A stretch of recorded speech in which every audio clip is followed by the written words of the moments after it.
Hello friends, जय माता दी। कैसे हैं आप सब। मोहिनी एकादशी है और मोहिनी एकादशी के बारे में कहा जाता है बिछड़ी मोहब्बत मिल जाएगी, बिछड़े यार भी मिल जाएंगे, नए रिश्तों को मिलेगी मजबूती, प्रेम के तीर भी चल जाएंगे, रिश्तों में आई दरार मिट जाएगी क्योंकि आ गई है मोहिनी एकादशी। देवदानव जब समुद्र मंथन की तैयारियां कर रहे थे तो क्षीर सागर में शेष शैया पर विराजमान भगवान विष्णु कुछ चिंतित प्रतीत हो रहे थे।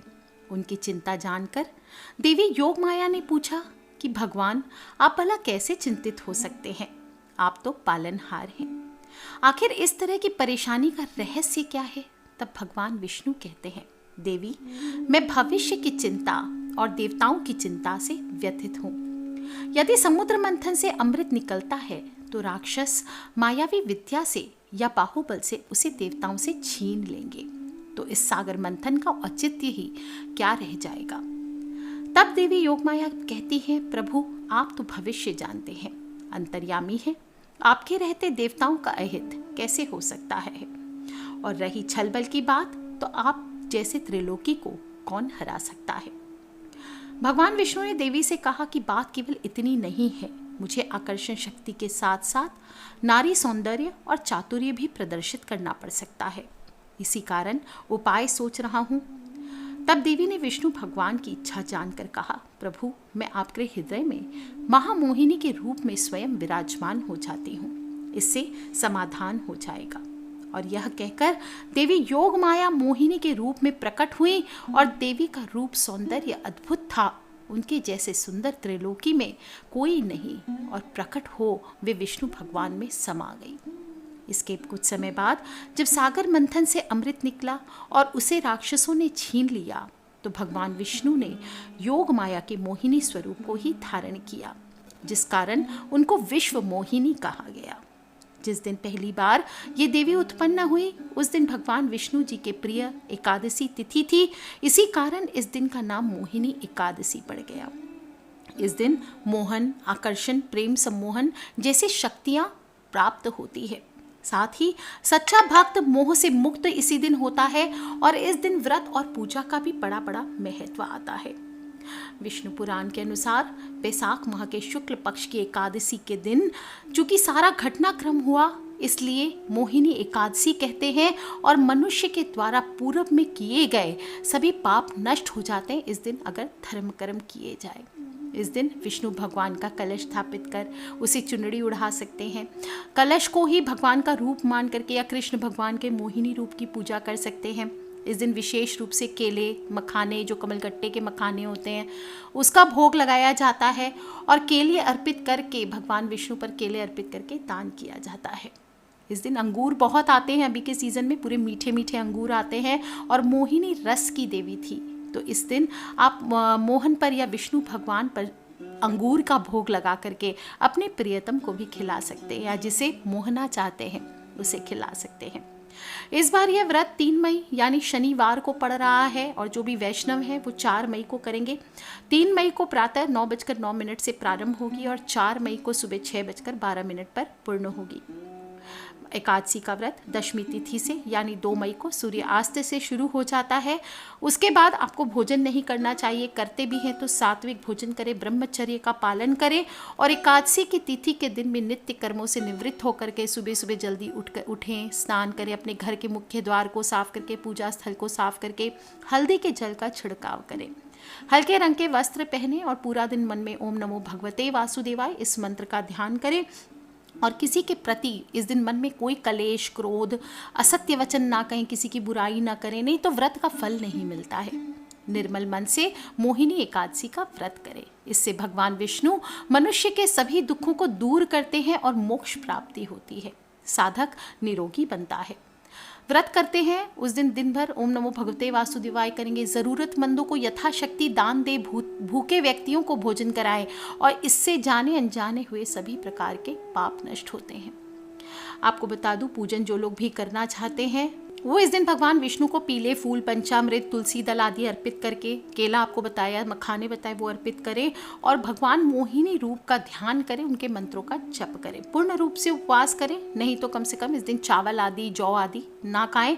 अनाज नहीं खाया जाता और जो लोग बिना अनाज के नहीं रह सकते वो एक समय रोटी खाएं, लेकिन चावल का सेवन भूल से भी ना करें। प्याज, लहसुन, तामसी चीज़ें, वाइन वगैरह, शराब वगैरह, इन चीज़ों का सेवन नहीं करना चाहिए।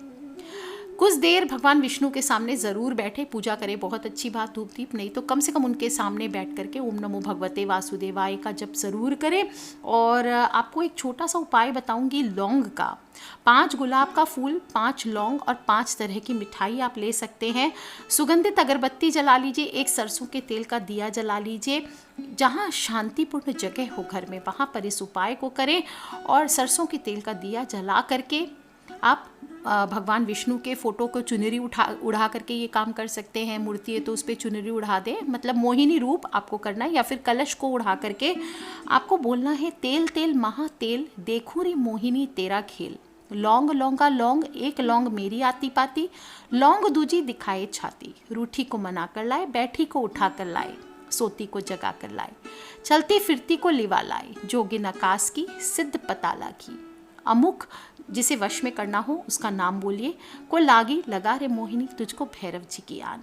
इस प्रकार से आपको अमुक की जगह जिसको वश में करना है, जैसे मुझे किसी राज को वश में करना है तो मैं बोलूँगी राज को लागी लगा रे मोहिनी, या जूली को वश में करना है तो मैं बोलूँगी जूली को लगा रे मोहिनी, जूली को लागी लगा रे मोहिनी तुझको भैरव की आन। इस प्रकार से आपको मंत्र बोलना है, कम से कम 21 बार बोलना है और एक लौंग पर 21 फूंक मारनी है।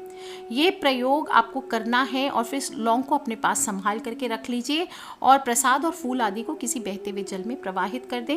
अब जिसको वश में करना है आप उसके पास जाएं और उसके पीठ पर एक लौंग आपको मारना है या उसे पीस कर खिला देना है। आप देखेंगे वो अपने आप ही आपके वश में हो जाता है। इस दिन जुआ नहीं खेलना चाहिए।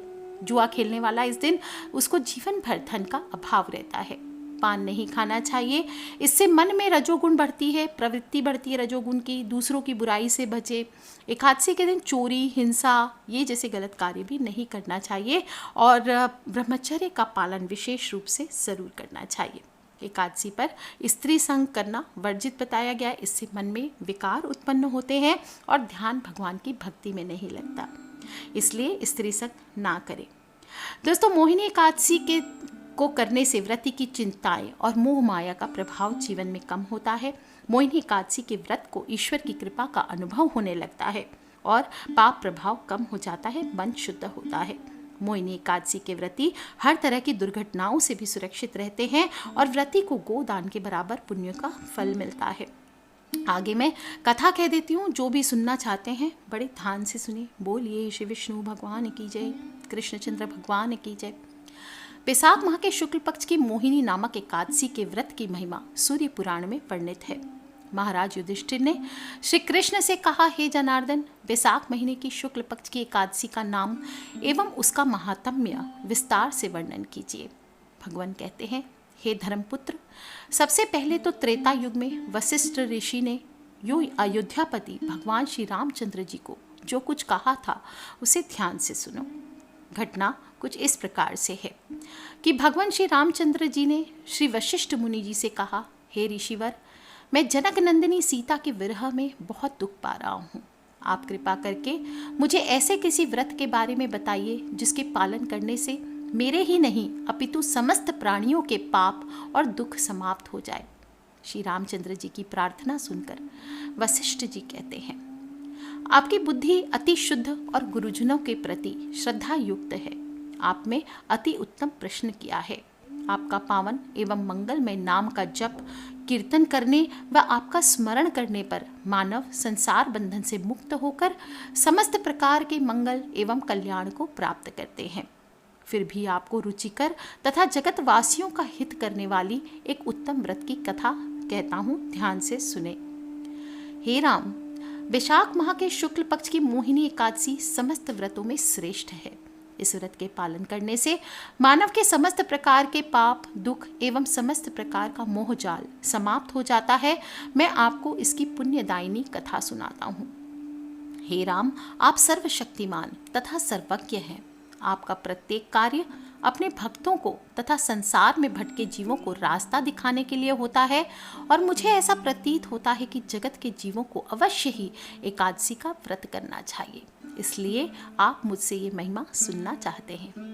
हे भक्तवत्सल श्री राम, बैसाख माह के शुक्ल पक्ष की मोहिनी एकादशी के नाम से प्रसिद्ध है, और इस महिमा के बारे में इस प्रकार है कि पवित्र सरस्वती नदी के तट पर भद्रावती नाम की एक बड़ी ही सुंदर नगरी थी। वहाँ एक राजा राज करता था।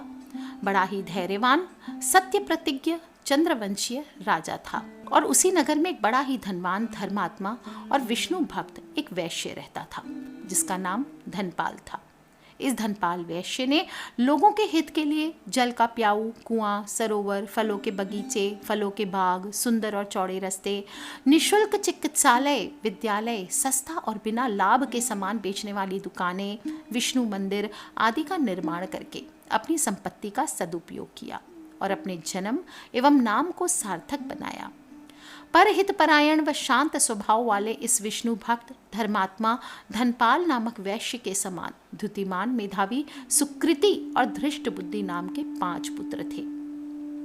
इन पुत्रों के बीच धृष्ट बुद्धि नाम का पुत्र अधार्मिक एवं महापाप कर्म में लगा हुआ रहता था। वह दुराचारी था, दुष्ट संगी था, वेश्यागामी था, जुआरी था, शराबी था, जीवों की हिंसा करने वाला और दूसरों को दुख पहुंचाने वाला था। अपने धर्मात्मा पिता के यशस्वी खानदान को बदनाम करने वाला कुलांगार और नीच राक्षस सा बन गया था, और वह देवता, अतिथि, परिवार के पूज्य रिश्तेदार, समाज के बड़े बुजुर्ग, ब्राह्मण और साधुओं का भी बिल्कुल मान सम्मान नहीं करता था। सदा ही विषयों का चिंतन करता हुआ, दुराचार और पाप कर्म करता हुआ घृणित जीवन गुजार रहा था।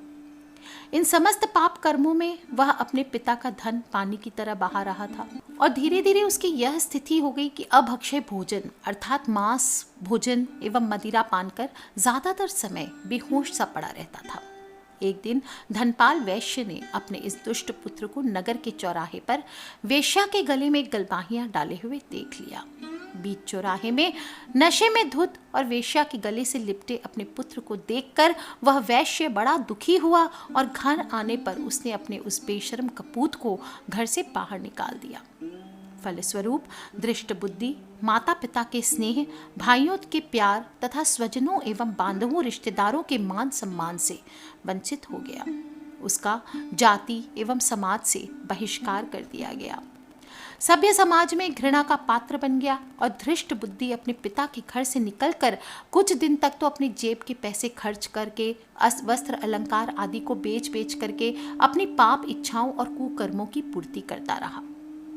लेकिन जब सब वस्त्र अलंकार पैसा समाप्त हो गया, फिर उसे अपना भोजन जुटाने में भी कठिनाई होने लगी, जिससे उसका शरीर बहुत ही दुर्बल और कांतिहीन हो गया। उसे कंगाल देखकर उससे कपट प्रेम करने वाली वेश्याओं और दुराचारी सहयोगियों और मित्रों ने गालियां देना शुरू कर दिया, उसकी निंदा करते हुए तथा मार पीट कर उसे अपने नगर से निकाल दिया। अब तो उसे भोजन और वस्त्रों के भी लाले पड़ गए। भोजन के अभाव में तड़पते हुए सोचने लगा, मैं क्या करूं, कहाँ जाऊं, ऐसा कौन सा काम करूं जिसे करने पर मैं अपना भरण पोषण कर सकूं। उसकी कुछ भी समझ नहीं आ रहा था। वह अत्यंत व्याकुल हो गया, और अंत में उसने सोचा, काम धाम तो मुझे कुछ आता नहीं, इसलिए सिर्फ चोरी करने से ही मेरा गुजारा आराम से हो सकता है। फिर वह चोरी करने की नियति से चोरों की तरह चुपके चुपके नगर के चारों ओर घूमने लगा और मौका पाकर चोरी करने लगा। कभी कभी राज कर्मचारियों द्वारा पकड़ा जाता, किंतु उसके पिता की महानता के कारण वे उसे छोड़ देते। इस तरह वो कई बार चोरी करता हुआ पकड़ा गया और छूटता गया, जिससे वह दुस्साहसी होकर बड़ी बड़ी चोरियां करने लगा, और एक बार किसी बड़ी चोरी के अपराध में वह पकड़ा गया और राजा के सैनिकों ने उसे कैदी बना दिया और राजा के सामने लाकर खड़ा कर दिया। तब राजा ने उससे कहा, अरे पापी, अरे मूर्ख, तू अब हमारे राज्य की सीमा के अंदर नहीं रह सकेगा। मैं तुझे आज ही अपनी राज्य सीमा से बाहर कर देश निकालने का दंड देता हूँ। यदि तू पुनः हमारे राज्य में दिखाई दिया तो तुझे मृत्यु दंड दिया जाएगा। तब धृष्ट बुद्धि मृत्यु दंड के भय से देश छोड़कर दूर सघन वन में चला गया। वहाँ भूख प्यास से व्याकुल होकर सोचने लगा कि मैं स्वयं को जीवित कैसे रखूं। अंत में उसने जंगल के पशु पक्षियों को मारकर उनका कच्चा मांस खाकर अपनी उदर पूर्ति करने का निश्चय किया। धनुष बाण हाथ में लेकर वह शिकारी बन गया और जंगल के पशु पक्षियों का शिकार करने लगा। इस प्रकार अनेकों दिन बीत जाने पर उसके पिछले जन्म के किन्हीं पुण्यों का उदय हो जाने पर वह उन पुण्यों के प्रताप से वह एक महान तपस्वी ऋषि के आश्रम में पहुंचा। वैशाख माह के गंगा स्नान के पश्चात वह ऋषि अपने आश्रम में वापस आ रहे थे। उसी समय उस महादुखी दानव प्रकृति दुराचारी धृष्ट बुद्धि के ऊपर उसके सौभाग्य से मुनि के भीगे हुए वस्त्रों से गंगा जल छिटक कर गिर पड़ा, जिससे धृष्ट बुद्धि का सारा पाप तुरंत समाप्त हो गया और वह पाप मुक्त हो गया। उसे अपनी दुर्गति की अनुभूति हुई और उसने ऋषि के चरणों में बड़े दीनहीन भाव से प्रणाम किया और प्रार्थना की, हे ब्राह्मण, आप कृपा करके किसी ऐसे उत्तम प्रायश्चित का उपदेश दीजिए जिसका मेरे समान महादुराचारी पाप आत्मा भी अनायास सरलता से पार कर सके। मैं अब तक बड़े बड़े पापाचार करने के कारण धनहीन, गृहहीन, आश्रय विहीन होकर भाई बंधुओं तथा रिश्तेदारों के स्नेह से वंचित होकर बड़े ही दुख से दिन गुजार रहा हूँ। उसकी इस प्रकार की वाणी सुनकर परम दयालु ऋषि बोले, जिससे तुम्हारा भयंकर से भयंकर पाप भी बड़ी सरलता से थोड़े ही समय में समाप्त हो सकेगा। मैं एक ऐसा सरल उपाय कहता हूँ, ध्यान से सुनो। वैशाख माह के शुक्ल पक्ष की मोहिनी नामक एकादशी के व्रत को बड़ी श्रद्धा के साथ पालन करो, क्योंकि यह व्रत संसार के मानवों के बहुत से जन्मों के संचित सुमेरु पर्वत के समान पापों का भी ध्वंस कर देता है।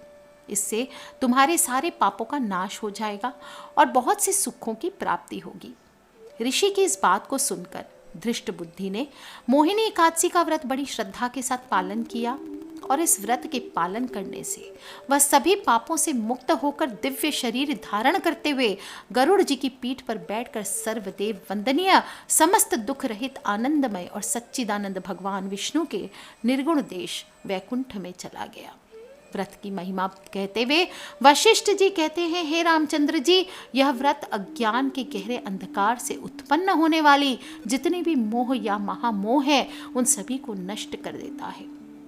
तीर्थ स्थान, दान, यज्ञ आदि कोई भी पुण्य कर्म इस व्रत के समान फल नहीं दे सकते और इस व्रत से मोह आदि सभी नष्ट हो जाते हैं। संसार में इस व्रत से श्रेष्ठ कोई दूसरा व्रत नहीं है। इसके महात्म्य को पढ़ने से, इसकी कथा को सुनने और सुनाने से 1000 गोदान के फलों के बराबर पुण्यों की प्राप्ति होती है। मनुष्य को सब तरह की दुर्घटनाओं से सुरक्षा मिलती है।